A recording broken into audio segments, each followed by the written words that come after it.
आज ये run for unity में सभी जो भाग लिए हैं, एक बड़ी संख्या में कुछ लोग तो वहीं से चले हैं, कुछ लोग रास्ते मिल गए हैं, कुछ लोग चले होंगे फिर कहीं रह गए होंगे, बीच में ड्रॉप कर दिए होंगे।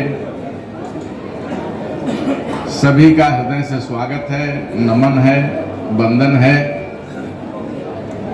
और इनके जो नायक हैं, जो इसके संयोजक हैं, जो इसके आयोजक हैं, जिन्होंने कई दिनों से इसकी तैयारियां कर रहे थे, आपके बड़े लोकप्रिय, आपके हरदिल अजीज विधायक आदरणीय अमन अरविंद गिरी जी, उनका भी विशेष धन्यवाद है, स्वागत है। अभी हमारे विधायक निघासन आदरणीय शशांक वर्मा जी पहुंचने वाले हैं, कहीं और फंसे हुए थे, आने वाले हैं। इस कार्यक्रम की अध्यक्षता कर रहे आदरणीय सुरजन वर्मा जी, पूर्व अध्यक्ष हैं भूमि विकास बैंक के। संचालन कर रहे हैं आदरणीय अवधेश मिश्र जी, विधानसभा के संयोजक भी हैं। आदरणीय विनोद कुमार जी, जो जिला के संयोजक हैं इस कार्यक्रम के। आदरणीय विमल वर्मा जी, जो ब्लॉक प्रमुख हैं इस गोला के। आदरणीय वीरेंद्र भूषण जी, जो ब्लॉक प्रमुख हैं बिजुआ के। आशीष कुमार सिंह जी, अध्यक्ष सहकारी गणना समिति। आदरणीय ब्रजेश सिंह जी, प्रतिनिधि जिला पंचायत अध्यक्ष। शत्रुघ्न मिश्र जी, नगर के अध्यक्ष हैं भाजपा के। आदरणीय अनुपम मिश्रा जी, जो शिक्षक नेता हैं, और सभी हमारे सम्मानित जिले के और प्रदेश के भारतीय जनता पार्टी के पदाधिकारी, उसके तमाम मोर्चा के प्रकोष्ठ के हमारे सभी पदाधिकारी, महिला विंग के तमाम यहाँ पदाधिकारी बैठी हैं, वकील संघ के, लेखपाल संघ के, जिला पंचायत, बीडीसी, पत्रकार बंधु और सभी हमारे भाई बहन यहाँ जो भी उपस्थित हैं। बड़ी संख्या में छात्र छात्राएं बड़ी अच्छी दौड़ में दौड़ रहे थे। मैं जब जा रहा था तो उनकी दौड़ आ रही थी, तो देख करके हर्ष हो रहा था। साथियों, आज हम जिस कार्यक्रम के निमित्त यहाँ इकट्ठा हुए हैं, वो कार्यक्रम थोड़ा अगर दिल से समझेंगे तो ज्यादा आनंद आएगा। ये सामान्य दौड़ नहीं थी, एक भीड़ का हिस्सा नहीं थी जो वहां चल रही थी। एक तो अमन गिरी जी के चाहने वाले थे, उनके शुभचिंतक थे, और उनसे ज्यादा जो भाजपा को चाहने वाले हैं, भाजपा के जो खाटी लोग हैं वो थे, और उनसे अधिक आज जिनमें राष्ट्रीय भावना कूट कूट करके भरी है, वो लोग वहां दौड़ में शामिल थे। साथियों, आज लड़ाई देश में दो विचारों की चल रही है। एक विचार अभी बिहार में चुनाव में देखने को मिला, एक तरफा जीत। लग रहा था कि कोई विपक्ष है ही नहीं है। उसकी भी आप सबको मैं हृदय से बधाई देता हूं, शुभकामना देता हूं। खास करके जो पार्टी के लोग हैं, उनकी बाहें बिल्कुल खिली हुई हैं इस समय। बिहार की जीत से हमारे पदाधिकारियों को, कार्यकर्ताओं को टानिक मिली हुई है। कुछ लोग कह रहे हैं कि 27 में क्या होगा, 27 में क्या होगा।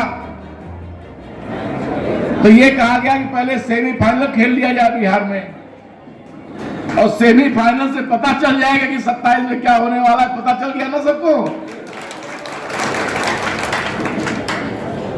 छोटे मोटे कार्यकर्ताओं की बात क्या करें, विपक्ष के बड़े बड़े नेता माइक का सामना नहीं कर पा रहे, मीडिया में बोल नहीं पा रहे हैं, बोलती बंद है। अच्छा, बोलती भी क्यों ना बंद हो। जब चुनाव लड़ना होता है तो मछली पकड़ने लगते हैं। अरे भाई, मछली पकड़ना है तो राजनीति कहीं कर रहे हो, जाके किसी तालाब में गिर के मछली पकड़ो। दूसरे नेता हैं वो केवल जात की बात कर रहे हैं, उनको और दूसरी कोई जात दिखाई नहीं दे रही धरती में, और कोई प्राणी नहीं, केवल जाति। आज दो विचारधारा है देश में। एक विचारधारा के लोग यहां बैठे हैं, भारतीय जनता पार्टी की विचारधारा है। मुझे बड़ा गर्व है अपने प्रधानमंत्री माननीय मोदी जी पर, जिन्होंने आज एक एक व्यक्ति के दिल में राष्ट्र प्रेम, राष्ट्रभक्ति जगाने का काम किया। जगाने का काम किया कि नहीं किया? और एक दूसरी विचारधारा है जिसमें केवल परिवारवाद। आज जो इतना बड़ा कार्यक्रम मनाना पड़ रहा है साथियों, जाति का जो स्तर है वो केवल जो छोट भैया नेता है, कमाने खाने और गृहस्थी चलाने, परिवार चलाने भर का है। लेकिन अगर कोई देश के लिए काम किया है, कोई राष्ट्र के लिए काम किया है, तो उसको हम किसी जात में नहीं बांट सकते हैं। गलत हो जाएगा, अन्याय हो जाएगा, पाप हो जाएगा। सरदार वल्लभ भाई पटेल इसलिए पीछे रखा गया कि वो पटेल जात के थे। अरे कितना परिवारवाद! जवाहरलाल नेहरू, उसके बाद इंदिरा गांधी के बाद राजीव गांधी। चलो यहां तक हमने मान लिया, जवाहरलाल नेहरू जी का योगदान हमने मान लिया, इंदिरा गांधी नेता थे हमने मान लिया, राजीव गांधी नेता थे हमने मान लिया। अरे राहुल ये पगलवा भी नेता बन जाएगा क्या? इसको भी नेता मान लेंगे? इस परिवार में कोई विकलांग हो जाए, कोई किसी काम में बुद्धि भ्रष्ट वाला, मछली पकड़ने वाला चलता रहता, पता लगा कि प्रियंका के दांते काट लेता है, इसको हम नेता मान लेंगे?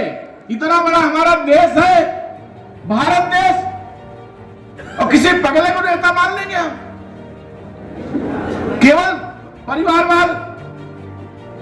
अपने प्रदेश में आप देखे होंगे, मुलायम सिंह यादव, अखिलेश यादव, शिवपाल यादव, फलाने यादव, ढेबाके यादव, बहन यादव, बिटिया यादव, बहू यादव, बुआ यादव। अरे क्या तमाशा हो गया भाई!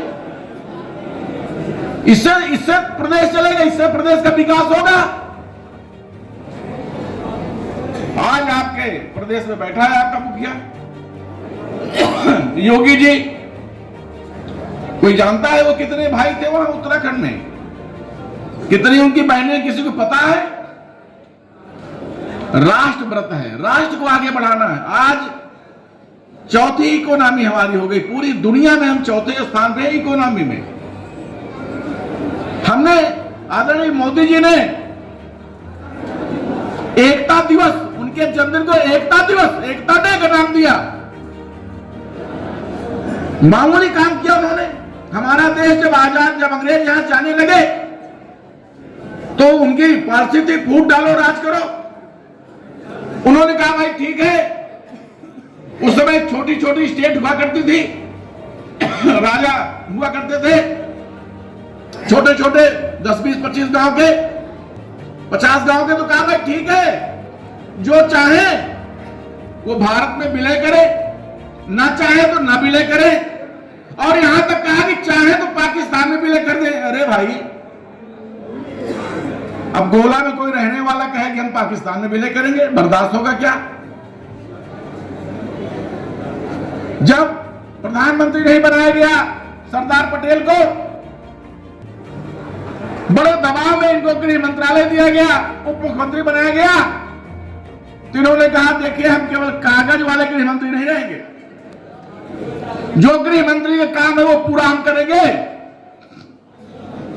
और सबसे पहले काम किया ये जो बड़ी रियासतें थी 560-65, बाकी तमाम छोटी छोटी और रियासतें जो कागज पे नहीं आई, कहा इनको हम पाकिस्तान नहीं जाने देंगे, इनको अलग राज्य नहीं चलाने देंगे, एक देश, एक विधान और एक निशान पे हमारी सरकार चलेगी। पहले उन्होंने सभी को बुला बुला के समझाने का काम किया, मोटिवेट करने का काम किया, सबको एक करने का काम किया। लेकिन कुछ रियासतें थी जो होशियारी मार रहे थे, उसमें आप सब जानते हैं जूनागढ़ का नवाब और निजामाबाद का कौन था पता है आपको? वहां का जो निजाम था वो पाकिस्तान के संपर्क में था। सरदार पटेल ने कहा कि सुन लो, पाकिस्तान तुम अकेले तो भाग सकते हो, लेकिन तुम्हारी रियासत यही रह जाएगी। सरदार पटेल में वो दम है, और वही हुआ। निजाम भागा और उसकी पूरी रियासत मिलाने का काम सरदार पटेल ने किया।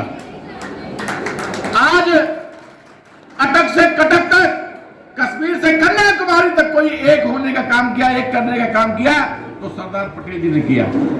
आप बताइए, उनको सम्मान नहीं मिलना चाहिए था? किताबों में उनका नाम, उनकी ज्यूरी नहीं छपनी चाहिए थी?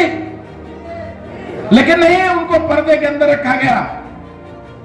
जब आदरणीय प्रधानमंत्री के रूप में हमारे नरेंद्र मोदी जी आए तो गुजरात के केवड़िया में हल्का फुल्का कोई सम्मान नहीं दिया। ये जो कांग्रेस वाले थे, ये सरदार पटेल की एक इतनी बड़ी 4x6 की मूर्ति लगा करके 31 अक्टूबर को, और वहीं छोटी सी रख के वहीं माला दिखा करके काम खत्म, राम नाम सत्य करते थे। लेकिन साथियों, 180 मीटर से अधिक ऊंचाई, दुनिया की सबसे ऊंची मूर्ति सरदार पटेल के लगाने का काम हमारे प्रधानमंत्री ने किया, मोदी जी ने किया केवड़िया में। दुनिया की अब तक की सबसे ऊंची मूर्ति।